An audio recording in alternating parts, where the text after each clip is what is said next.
Hi friends, எல்லாருக்கும் வணக்கம். This is Shivaji. Stop loss strictly maintain பண்ணுங்க.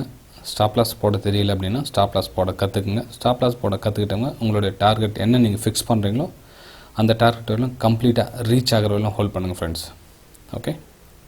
ஏனா இந்த ரெண்டு இம்பார்ட்டன்ட் திங்ஸ் இல்லாம நீங்க ட்ரேட் பண்ணவே முடியாது. நிறைய பேர் வந்து சம்பாதிக்கறாங்க விட்டுடுறாங்க ஆனா கண்டினியூவா யாரும் ப்ராஃபிட்டை ஹோல்ட் பண்ண முடியறதில்ல. ரீசன் என்ன அப்படினா ட்ரேடிங் அவங்களுடைய டிசிப்ளின் இல்ல. என்ன நம்ம ட்ரேட் பண்றோம்ன்றத டிசிப்ளின் இல்லாம பண்றாங்க. மெயின் பிரச்சனை அதுதான். சரி फ्रेंड्स, இந்த வீடியோ போறதுக்கு முன்னாடி என்னோட சப்ஸ்கிரைபர்ஸ், வியூவர்ஸ், फ्रेंड्स எல்லாருக்கும் என் மனமார்ந்த நன்றிகளை தெரிவிச்சுக்கிறேன். இந்த வீடியோக்கு கீழ ஃப்ரீ டெலிகிராம் சேனல் லிங்க் கொடுத்திருக்கேன் பாருங்க. உங்களுக்கு யூஸ்ஃபுல்லா இருந்தா நீங்க ஜாயின் பண்ணிக்கலாம். ஓகே, இதுதான் फ्रेंड्स அந்த ஃப்ரீ டெலிகிராம் சேனல். 1640 சப்ஸ்கிரைபர்ஸ் இருக்காங்க பாருங்க ஃப்ரீ டெலிகிராம் சேனல்ல. என்னோட பேபிள் பிரைம் சக்தி ட்ரேடர்ஸ்ல வந்து 47, அதாவது இவங்க மந்த்லி 399 பே பண்ணி ஜாயின் பண்ணிக்குவாங்க இவங்க. ஓகே, ஒருவேளை என்னோட லிங்க் மூலமா நீங்க அக்கவுண்ட் ஓபன் பண்ணீங்கன்னா அந்த 399 பே பண்ண வேண்டிய அவசியம் கிடையாது. சோ அந்த லிங்க் கூட கீழ கொடுத்திருங்க பாருங்க. நீங்க பார்த்திருக்க இந்த வீடியோ கீழே டிஸ்கிரிப்ஷன்ல லிங்க் கொடுத்திருக்கேன் பாருங்க. சோ அந்த மூலமா நீங்க ஓபன் பண்ணிக்கலாம். ஓகே, சரி फ्रेंड्स, வாங்க வீடியோக்கு போலாம். இன்னைக்கு நம்ம இந்த வீடியோல என்ன பார்க்க போறோம் அப்படினா, சார் நான் இப்போ எவ்வளவு தான் சம்பாதிச்சிருந்தா மந்த் எண்ட்ல நான் மைனஸ்ல தான் போயிட்டு இருக்கேன். நான் இன்னும் ட்ரேடிங் பண்ணலாமா வேணாமா அப்படினு ஒரு சில நண்பர்கள் கேட்டிருக்காங்க. சோ அவங்களுக்காக இந்த வீடியோ फ्रेंड्स. ஓகே, இது எப்படி அவங்களுக்கு யூஸ்ஃபுல்லா இருக்கும் அப்படினா, அதாவது ஒரு 2 வருஷமா 3 வருஷமா ட்ரேட் பண்ணிட்டே இருப்பாங்க. என்னன்னா கொண்டு வந்து அமௌண்ட்டை இதுல மார்க்கெட்ல விட்டுட்டே இருப்பாங்க. ஓகே, நான் சொல்றது உங்களுக்கு அண்டர்ஸ்டாண்ட் ஆகும்னு நினைக்கிறேன். ஐ திங்க் புரிஞ்சுக்கங்க. அதாவது இப்போ ஒரு 20,000 எடுத்து வந்து ட்ரேட் பண்ணுவாங்க. மந்த் எண்ட்ல 15,000 இல்ல 12,000 வந்து ரெடியூஸ் ஆயிட்டு இருக்கும். அதாவது பாதி ரெடியூஸ் ஆயிட்டு இருக்கும். திரும்ப ஒரு 10,000 எடுத்து வந்து ட்ரேட் பண்ணுவாங்க. திரும்ப அதுல இருந்து ஒரு 2,000, 3,000, 5,000, 10,000 டவுன் ஆயிட்டே இருக்கும். சோ ஓவரால் என்ன ஒரு வருஷத்துல 2 வருஷத்துல கொண்டு வர அமௌண்ட் எல்லாம் ஜீரோ ஆயிட்டே இருக்கும் கண்டினியூவா. ப்ராஃபிட் சைடு போகவே மாட்டாங்க. சார் நான் ட்ரேட் பண்ணலாமா அப்படின்னு क्वेश्चंस இந்த லாஸ்ட் வீக்ல கொஞ்சம் நான் பர்சனல் வர்க்ல கொஞ்சம் பிஸியா இருந்தேன். இருந்தாலும் அந்த டைம்ல நான் எனக்காக கொஞ்சம் ஸ்பெண்ட் பண்ணி இந்த வீடியோ நான் பண்றேன் फ्रेंड्स. ஏன்னா அந்த ஒரே கேள்வி நிறைய பேர் கேட்கறதால அந்த வீடியோ நான் பண்ண வேண்டிய சூழ்நிலை வந்தது.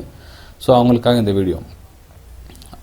ஒரு விஷயம் உங்களுக்கு தெரிஞ்சுங்க. அதாவது 20,000ல இருந்து 5,000 ரெடியூஸ் ஆகுது மந்த் அப்படினா இன்னும் நீங்க என்ன மிஸ்டேக்ஸ் பண்றீங்கன்னு தெரிஞ்சுக்கங்க. ஓகே, நான் என்னுடைய பழைய சப்ஸ்கிரைபர்ஸ் வீடியோ எல்லாருக்கும் தெரியும். நீங்க ப்ராஃபிட் பண்ணனும் அப்படின்ற எண்ணத்தோட வராதீங்க. நீங்க கொண்டு வர பணத்தை காப்பாத்திக்க முயற்சி பண்ணுங்க ஃபர்ஸ்ட் தடுங்க. ஓகே, அதுக்கு அப்புறம் ப்ராஃபிட் சைடு போற வழியை பார்க்கலாம். எடுத்தோனே நான் ப்ராஃபிட் சைடு தான் போகணும், நான் ப்ராஃபிட் அதாவது லாஸே வரக்கூடாது அப்படின்னு ஒரு மைண்ட் செட் பண்ணிக்காதீங்க. ஓகே, ஸ்டாக் மார்க்கெட்ல பொறுத்தவரையிலும் உங்களுடைய பணத்தை பத்திரமா பாதுகாக்கிறதே பெரிய விஷயம் இல்ல. ஓகேங்களா? ஏன் பாதுகாக்க முடியல? ஒரு சின்ன எக்ஸாம்பிள் சொல்றேன் கேளுங்க. இப்போ உங்களுக்கு ஒரு 20,000 எடுத்துட்டு வரீங்க. அதுல 5,000 லாஸ் ஆகுது இல்லீங்களா? சோ ஒரு லாஸ் ஆகிறதுக்கு ஒரு வழி இருந்தா ப்ராஃபிட் பண்றதுக்கான வழி கன்ஃபார்மா இருக்கும் இல்லீங்களா? அதுல எந்த டவுட் இல்லீங்களா? ஓகே, சோ ப்ராஃபிட் பண்றதுக்கான வழியை தேடுறதை விட லாஸ் ஆகிறதுக்கான ஏன் லாஸ் ஆச்சுன்றத வழி அதுக்குண்டான காரணத்தை கரெக்டா புடிங்க. இதில் நீங்க பார்த்துட்டு இருக்க நிறைய நண்பர்களுக்கு, பழைய நண்பர்களுக்கு எல்லாம் புரியும். அதாவது நான் பண்ற தப்பு தெரியும், ஆனா திருத்திக்க முடியாத சூழ்நிலை. ஓகேங்களா? அதாவது காரணம் என்ன? எமோஷனல். ஒரு ட்ரேட் லாஸ் ஆயிடுச்சு அப்படினா அந்த லாஸை ரிகவர் பண்றதுக்கு கண்டினியூவா அகைன் அண்ட் அகைன் பண்ண தப்பே பண்ணிட்டே இருக்குது. அதே சமயத்துல நான் ஸ்டாப் லாஸ் போட்டுட்டு தான் ட்ரேட் பண்றேன் அப்படின்னுவாங்க. ஆனா உண்மையிலே அவங்க ஸ்டாப் லாஸ் போட மாட்டாங்க. ஏன்னா ஹியூமன் சைக்காலஜி வந்து ஸ்டாப் லாஸ் போடுறதுக்கு வந்து அக்செப்ட் பண்ணாது फ्रेंड्स. அது வந்து மெயின் சீக்ரெட், அது புரிஞ்சுங்க. ஸ்டாப் லாஸ் போட்டுட்டு ட்ரேட் பண்ணணுன்றதை எந்த ஒரு மனுஷனாலும் அக்செப்ட் பண்ண முடியாது. ஸ்டார்டிங் ஸ்டேஜ்ல இருக்கிறவங்க சொல்றேன். அவ்வளவு சீக்கிரம் எளிமையான விஷயம் கிடையாது ஸ்டாப் லாஸ் போட்டுட்டு அவங்க ட்ரேட் பண்றது. ஏன் ஸ்டாப் லாஸ் போட மாட்டாங்கன்னா, ஏன் நம்ம லாஸ் கொடுக்கணும்? ஓகே, ஃபர்ஸ்ட் அவங்களோட மைண்ட்ல என்னன்னா ஏன் நம்ம லாஸ் கொடுக்கணும் அப்படின்வாங்க. சோ அந்த லாஸை நிறுத்திட்டு ப்ராஃபிட் சைடு போகணுன்ற எண்ணம் வராது. ஓகே, 1 செகண்ட் இருங்க. இப்போ மார்னிங்ல வந்து நான் ஒரு ட்ரேட் தான் பண்ணுவேன், ஒரு ட்ரேடுக்கு மேல பண்ண மாட்டேன் அப்படின்றவங்க என்ன பண்ணுவாங்கன்னா, ஃபர்ஸ்ட் ட்ரேட்ல பண்ண சொல்ல லாஸ் ஆயிடுச்சு அப்படினாலும் அகைன் இன்னொரு ட்ரேட் பண்ணுவாங்க. ஓகேங்களா? லாஸ் ஆயிடுச்சு அப்படினா இன்னொரு ட்ரேட் பண்ணா அந்த லாஸை ரிகவர் பண்ணிடலாம் அப்படின்ற மைண்ட் செட் வரும். ஸோ பண்ண சொல்ல என்ன இங்கே நடக்குது அப்படின்னா, இந்த லாஸ்க்கு உண்டான வேல்யூ எப்போ இதில் ப்ராஃபிட்டில் கன்வெர்ட் ஆகுதோ, ஃபார் எக்ஸாம்பிள் இது வந்து ஒரு 1000 rupees லாஸ் ஆகிடுச்சு, ப்ளஸ் ப்ரோக்கரேஜ்லாம் சேர்த்து 1200 1300 அந்த மாதிரி ரேஞ்சில் இருக்கு சொல்லும். இதில் நெக்ஸ்ட் ட்ரேடில் என்ன ஆகுதுன்னா, ஒருவேளை நீங்கள் ப்ராஃபிட் சைட் ரெண்டு ரிகவர் ஆனால் கூட 1000 rupees க்ரீனில் வரும். ஓகே, நல்லா கவனிங்க, 1000 rupees க்ரீனில் வரும். நம்மளோட சைக்காலஜி என்னது, நம்ம மனநிலைமை என்ன சொல்லும் அப்படின்னா, இந்த 1000 rupees லாஸை ரிகவர் ஆனால் போதும், நம்ம இப்போ கட் பண்ணிக்கலாம், ஸோ நம்ம வந்த பணம் போதும் எனக்கு கட் பண்ணிக்கலாம் அப்படின்ற மைண்ட் செட்டு அதிகமாக 99% பீப்புள்ஸ்க்கு இந்த பிரச்சனை தான் ஃப்ரெண்ட்ஸ். ஓகே, ஸோ இந்த பிரச்சனையை வந்து எப்படி ஹேண்டில் பண்ணணும் அப்படின்னா, கொஞ்சம் கொஞ்சமாக தான் ஹேண்டில் பண்ணணும். ஸோ அதுக்கு என்ன பண்ணணும் நீங்கன்னா, ஸ்டாக் மார்க்கெட்டில் நம்ம எப்படி ட்ரேட் பண்ணுன்றது கற்றுக்கணும். ஏன்னா நிறைய பேர் கற்றுக்கிறதுக்கு விருப்பப்பட மாட்டேன்றாங்க. டிப்ஸ் கொடுங்க, கால்ஸ் கொடுங்க, மாதம் எவ்வளோ வாங்கிக்கோங்க. ஆக்சுவலாக ஒன்று புரிஞ்சுங்க ஃப்ரெண்ட்ஸ், டிப்ஸு கால்ஸ் கொடுத்தா கூட நீங்கள் ட்ரேட் பண்ண மாட்டீங்க. அதில் நல்லா புரிஞ்சுங்க, டிப்ஸு கால்ஸ் கொடுத்தா கூட 100% உங்களால் ட்ரேட் பண்ண முடியாது. ஏன்னா டிப்ஸு கால்ஸ் கொடுக்குறாங்கன்னா, டிப்ஸ் 100% அக்யூரேசி டிப்ஸ் யாராலையும் கொடுக்க முடியாது. ஓகே, இப்போ 100% அக்யூரேசி டிப்ஸ் கொடுத்தாங்கன்னா, இப்போ அவங்க உங்களுக்கு டிப்ஸ் கொடுத்து சம்பாதிக்க வேண்டிய அவசியம் கிடையாது. ஏன்னா அந்த டிப்ஸ் கொடுக்குற வேலையை அவங்களே பண்ணிட்டு அவங்களுக்கு அந்த பணம் அவங்களே சம்பாதிச்சிருப்பாங்க. உங்ககிட்ட ஏன் பணம் வாங்கினவங்க?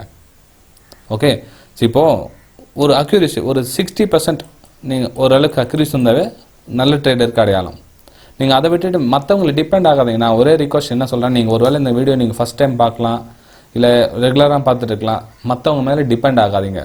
ஓகே, லாஸ் பண்ணிக்கிறீங்களா, நீங்கள் உங்களுடைய பணம் நீங்கள் லாஸ் பண்ணிக்கிற வழி தெரியும், அந்த லாஸை நீங்களே பண்ணிக்க. அடுத்தவங்க ஸ்டாப் லாஸ் கொடுத்து போட்ட ஒரு ஆர்டர் டிப்ஸு கால்ஸ் கொடுக்குறோம் அப்படின்னா, ஏன் அடுத்தவங்க மேலே டிபெண்ட் ஆகுறீங்க? ஓகே, இப்போ லாஸ் ஆச்சுன்னா உங்களுக்கு தான் லாஸ் ஆக போகுது, ப்ராஃபிட் வந்தால் உங்களுக்கு தான் ப்ராஃபிட் போகுது. அவங்களுக்கு தான் உங்களுக்கு டிப்ஸு கால்ஸ் கொடுக்குறாங்க, அவங்களுக்கு எதுவும் லாஸ் ஆக போகிறதில்ல. அதுக்குண்டான சார்ஜ் வாங்கிட்டு அவங்க போயிட்டே இருப்பாங்க. ஓகே, ஸோ என்னோடய வியூ தான் உங்க கூட ஷேர் பண்ணேன். நான் மந்த்லி 399 வாங்குறேன் அப்படின்னா நான் டிப்ஸோ கால்ஸாக கொடுக்குறதில்ல உங்களுக்கு. அது புரிஞ்சுங்க. நிறைய டைம் சொல்கிறேன், என்னுடைய ஒன்லி வியூ, நான் பை சைடு போகிறதுக்கான சான்சஸ் இருக்குது, சேல் சைடு போகிறதுக்கான சான்சஸ் இருக்குது தான் என்னோடய வியூ உங்கள் கூட ஷேர் பண்ணிக்கிறேன். ஓகே, அதுக்கு தான் அந்த 399 தவிர நான் டிப்ஸ் மாதம் டிப்ஸ் கொடுக்குறேன், மாதம் கால்ஸ் கொடுக்குறேன் அப்படின்றதுக்காக அதை நான் சார்ஜ் பண்ணல ஃப்ரெண்ட்ஸ். அது புரிஞ்சுங்க. ஆக்சுவலாக வந்து நான் டிப்ஸ் கால்ஸுக்கு எதிரானவன். ஓகே, டிப்ஸு கால்ஸ் வந்து தொடர்ந்து கண்டினியூவாக உங்களுக்கு யூஸ்ஃபுல் ஆகாது. ஓகே, சரி ஃப்ரெண்ட்ஸ். இப்போது சரி, நான் ஸ்டாக் மார்க்கெட்டில் சார் இதெல்லாம் சார் ஓகே சார், நான் ஸ்டாக் மார்க்கெட்டில் ட்ரேட் பண்ணலாமா வேணாவா, நான் இப்போ லாஸில் இருக்கேன், எவ்வளோ அமௌண்ட் வந்தால் லாஸில் தான் போயிட்டு இருக்கு, நான் பண்ணலாமா வேணாவா அப்படின்னா கண்டிப்பாக பண்ணாது. விட்டுட்டு வேறு வேலையை பாருங்கள். உங்களுக்கு ஏஜ் என்ன ஒரு 25 இயர்ஸ்க்கு உள்ளே இருந்தது அப்படின்னா கற்றுக்கிற வேலையை பாருங்கள். வேறு உங்களுக்கு இன்கம் சோர்ஸ்க்காக வேறு வேலையை பாருங்கள். இந்த வேலையை கற்றுக்கிறதுக்கு மட்டும் யூஸ் பண்ணுங்கள். உங்களுடைய அக்கௌண்ட்டை தயவு செஞ்சு இருக்கிற அமௌண்ட்டை வித்ட்ரா பண்ணிவிட்டு ஒரு என்ன சொல்கிறது, ஒரு சின்ன ஒரு குவான்டிட்டி 2 போட்டோம் ப்ரோக்கரேஜ் வேஸ்ட்டாக தான் போகும், உங்களுக்கு இன்கமே வராது. ஓகே, அது புரிஞ்சுங்க. ஒரு 10 குவான்டிட்டி வாங்கி ஒரு ட்ரேட் பண்ணுறீங்க அப்படின்னா உங்களுக்கு எந்த இன்கமும் வராது. ஏன்னா நீங்கள் சம்பாதித்து ப்ரோக்கரேஜே போயிடும். ஒரு சில டைமில் ப்ரோக்கரேஜ் கூட சம்பாதிக்க முடியாமல் சூழ்நிலை வரும். இட்ஸ் ஓகே, பரவாயில்ல. நீங்கள் ஒரு மாதம் ஒரு 500 rupees லாஸ் கூட ஆகட்டும், பரவாயில்ல. ஆனால் சின்ன quantity 5 quantity 2 quantity 3 quantity 10 quantity இது மாதிரி போட்டு ப்ராக்டிஸ் பண்ணுவாங்க. ஒரு 2-3 இயர்ஸ் டைம் கொடுங்க. ஓகே, 2-3 இயர்ஸ் டைம் கொடுத்தீங்கன்னா உங்களுக்குள்ளே ஒரு ஃப்ளெக்சிபிள் வந்துடும். ஒரு ஸ்டாக்ஸ் உங்களுக்கு ஆப்போசிட்டாக போனால் என்ன பண்ணலாம், உங்களுக்கு ஃபேவராக போனால் என்ன பண்ணலாம், ப்ராஃபிட்டில் எப்படி ஹோல்ட் பண்ணுறது. நீங்கள் சொன்ன இல்லைங்க 1000 rupees இந்த கதை, இந்த ஆக்சுவலாக இந்த வந்து 5,000 10,000 வரலும் போயிருக்கோம் இன்றைக்கி. ஓகே, நீங்கள் இந்த இடத்துல 1000 rupees கட் பண்ணிட்டீங்க இல்லைங்களா, இது 10,000 வரலும் போயிருக்கோம். இப்போ உங்களுக்கு மைண்ட் செட் என்ன ஆகும்னா, நான் வெயிட் பண்ணி தான் எவ்வளோ ப்ராஃபிட் சம்பாதிச்சிருக்கலாம் அப்படின்ற எண்ணம் வரும். அப்புறம் குவான்டிட்டி நம்ம இன்க்ரீஸ் பண்ணியிருந்தால் எவ்வளோ இருக்கலாம், 10,000னா ஒரு 1 lakh பண்ணியிருக்கலாம் இல்லையா, இவ்வளோ பணம் போச்சு அப்படியே ஃபீல், அதாவது நடந்து முடிஞ்சதை நினச்சி ஃபீல் பண்ண எந்த ஒரு யூஸும் கிடையாது. ஓகே, ஸோ நடந்து முடிஞ்ச பற்றி ஃபீல் பண்ணாதீங்க. நடக்க போகிற அந்த லைவ் மார்க்கெட்டில் அந்த எமோஷ்னலை அந்த எப்படி கண்ட்ரோல் பண்ணுறத மட்டும் கற்றுக்குங்க. லைவ் மார்க்கெட்டை கண்ட்ரோல் ஒரு நம்ம ட்ரெண்டு ட்ராப் பண்ணுறது போடுறோம் இல்லைங்க, சில பேர் அந்த ட்ரெண்டை லைவ் மார்க்கெட்டில் பார்க்குறதே கிடையாது. ஏன்னா அவங்களுக்கு ட்ரேட் எடுக்கணும், ஒன்லி மைண்டில் ட்ரேட் எடுக்கணும், தவிர நம்ம ஸ்டடி பண்ணுன்ற எண்ணம் யாருக்கும் கிடையவே கிடையாது ஃப்ரெண்ட்ஸ். ஜஸ்ட் நான் அதை ஷேர் பண்ணுறதுக்கான காரணம் என்னென்னா, யாரெல்லாம் அந்த ட்ரெண்டை ஃபாலோ பண்ணுறாங்களோ அவங்களுக்கு மட்டும்தான் அது யூஸ் ஆகும். ஜாக்பேட் நம்ம சம்பாதிக்கணும், ஒரே நாளில் சம்பாதிக்கணும், ஒரு மாதத்தில் சம்பாதிச்சணும், டோட்டலாக லாஸை ரிகவர் பண்ணுறவங்களுக்கு கண்டிப்பாக அது யூஸ் ஆகாது. நீங்கள் டெலிகிராம் சேனலில் ஜாயின் பண்ண வேண்டிய அவசியமும் கிடையாது, நீங்கள் 399 பே பண்ண வேண்டிய அவசியமும் கிடையாது, உங்களுக்கு ஸ்டாக் மார்க்கெட்டில் யூஸ் ஆகாது. நீங்கள் லேர்னிங் பண்ணி கற்றுக்கிட்டதுக்கப்புறம் ஒரு நாலேஜ் வளர்த்துங்க. ட்ரெண்டை ஃபாலோ பண்ணுறவரெலாம் ட்ரேட் கிடையாது. ஒரு சில மார்க்கெட் ஓப்பன் ஆகிட்டு போயிட்டு இருக்கோம், சார் எதுவும் அனுப்பவே இல்லை சார், உங்களோட வியூ வரவே இல்லை அப்படின்வாங்க. எனக்கு வியூ வந்தாலும் உங்களுக்கு சென்ட் பண்ண முடியும். இந்த மார்க்கெட்டில் என்ன வியூ எனக்கு வரும், எதுவும் வியூ வரல, சும்மா விட்டுவிட வேண்டியது தான். சார் வேறு சில டிப்ஸு கால்ஸ் தான் தராங்களே அப்படின்வாங்க. கண்டிப்பாக தருவாங்க, இல்லைன்னு சொல்லு. ஏன்னா ஒரு 12 மணிக்கு மார்க்கெட் சடனாக கீழே வரும், இல்லை 12 மணிக்கு மார்க்கெட் சடனாக மேலே போகும், ஏதாச்சும் ஒரு நடக்கும். அது யாருக்குமே தெரியாது. அவங்க சொல்லுவாங்க இதுக்கப்புறம் மேலே போனால் பை அப்படின்வாங்க. ஆமாம், மேலே போனால் பை தான், அவங்களோட டார்கெட் அச்சீவ் ஆகிடும். ஓகே, ஸோ அதே மாதிரி எந்த ஸ்டாக்ஸில் மேலே போனால் பை, எந்த ஸ்டாக்ஸில் கீழே வந்தால் பைன்றதை நீங்கள் நிர்ணயிக்க கற்றுக்குங்க. அவங்க மற்றவங்க டிப்ஸு கால்ஸ் கொடுக்க அவங்கள மேலே டிபெண்ட் ஆகிட்டு அவங்க சொல்கிறது தான் கேட்க பண்ணுற ஒரு நிலைமை வேண்டாம். ஓகேங்களா? ஸோ இப்போ புரிஞ்சிருக்கு நம்புகிறேன். நீங்கள் ஸ்டாக் மார்க்கெட்டில் நீங்கள் ட்ரேட் பண்ணலாமா வேணாவா, இன்வெஸ்ட்மெண்ட் பண்ணலாமா வேணாவா. இன்வெஸ்ட்மெண்ட் பண்ணுறது அதே மாதிரி தான். இப்போ ஒரு இன்வெஸ்ட்மெண்ட் பண்ணாமல் சேஃப்டி அப்படின்னு சொல்லுவாங்க. இன்வெஸ்ட்மெண்ட் பண்ணால் சேஃப்டி அப்படின்வாங்க. அது எப்படி இன்வெஸ்ட்மெண்ட் பண்ணால் சேஃப்டி ஆகும்? கொஞ்சம் புரிஞ்சுங்க. எந்த ஸ்டாக்ஸில் இன்வெஸ்ட் பண்ணால் சேஃப்டி, எல்லாமே டேஞ்சர் தான். ஒரு சில ஸ்டாக்ஸ் ஒரே நைட்டில் கீழே வந்துடுது, 30% 25% கேப் டவுன் ஆகுது. அப்போ என்ன பண்ணுவீங்க? ஓகே, ஸோ இன்வெஸ்ட் பண்ணுறத என்ன சொல்லுது, நம்ம தின வர்த்தகத்தை விட கொஞ்சம் சேஃப்டி, ரொம்பவும் சேஃப்டி கிடையாது, கொஞ்சம் சேஃப்டி. என்ன டைவர்ட் பண்ணி நீங்கள் இன்வெஸ்ட் பண்ணலாம். ஒரு நல்ல ஸ்டாக்ஸை சூஸ் பண்ணிக்க, ஒரு 10 ஸ்டாக்ஸை சூஸ் பண்ணிவிட்டு அதில் உங்களுடைய அட்வைசர், பர்சனல் அட்வைசர்னா இருப்பாங்க இல்லையா. இப்போ மியூச்சுவல் ஃபண்ட் போனீங்கன்னா அவங்க அந்த வேலை தான் பண்ணுறாங்க. ஸோ அதுக்குண்டான சார்ஜஸ் எடுத்துக்கிறாங்க. உங்களால் ட்ரேட் பண்ண முடியலன்னா ஒரு நல்ல மியூச்சுவல் ஃபண்டில் பார்த்து அதில் நீங்கள் இன்வெஸ்ட் பண்ணி நீங்கள் சம்பாதிச்சிக்கலாம். அதான் நான் இன்வெஸ்ட் பண்ணுறவங்கள பற்றி சொன்னேன். இது வந்து ட்ரேடர்ஸ்க்கு வந்து இந்த நான் சொன்ன இவ்வளோ விஷயம் சொன்னதுக்காக உங்களுக்கு அக்செப்ட் முடிஞ்சால் மட்டும்தான் நீங்கள் ட்ரேட் பண்ணணும். இல்லையா, ஸ்டாக் மார்க்கெட்டை விட்டு வெளியே வந்துட்டு ஒரு நல்ல சோர்ஸ் இருக்கிற வேலையை நிறைய உலகத்தில் நிறைய வேலைங்க இருக்குது. உங்களுக்கு உண்டான டேலண்ட்டுக்கு ஏற்ற நிறைய வேலை இருக்குது, அதை நீங்கள் பார்க்கலாம். ஓகே, சரி ஃப்ரெண்ட்ஸ், இந்த வீடியோ பிடிச்சிருந்தா மறக்காமல் லைக் பண்ணுங்கள், சப்ஸ்கிரைப் பண்ணுங்கள், ஷேர் பண்ணுங்கள். இந்த சில விஷயம் வந்து ஃப்ராங்காக சொல்லியிருக்கேன். உங்களுக்கு பிடிச்சிருந்தா மறக்காமல் லைக் பண்ணலாம், இல்லையா டிஸ்லைக்கும் பண்ணலாம். ஓகே ஃப்ரெண்ட்ஸ், பாய். அடுத்த வீடியோ சந்திக்கலாம்.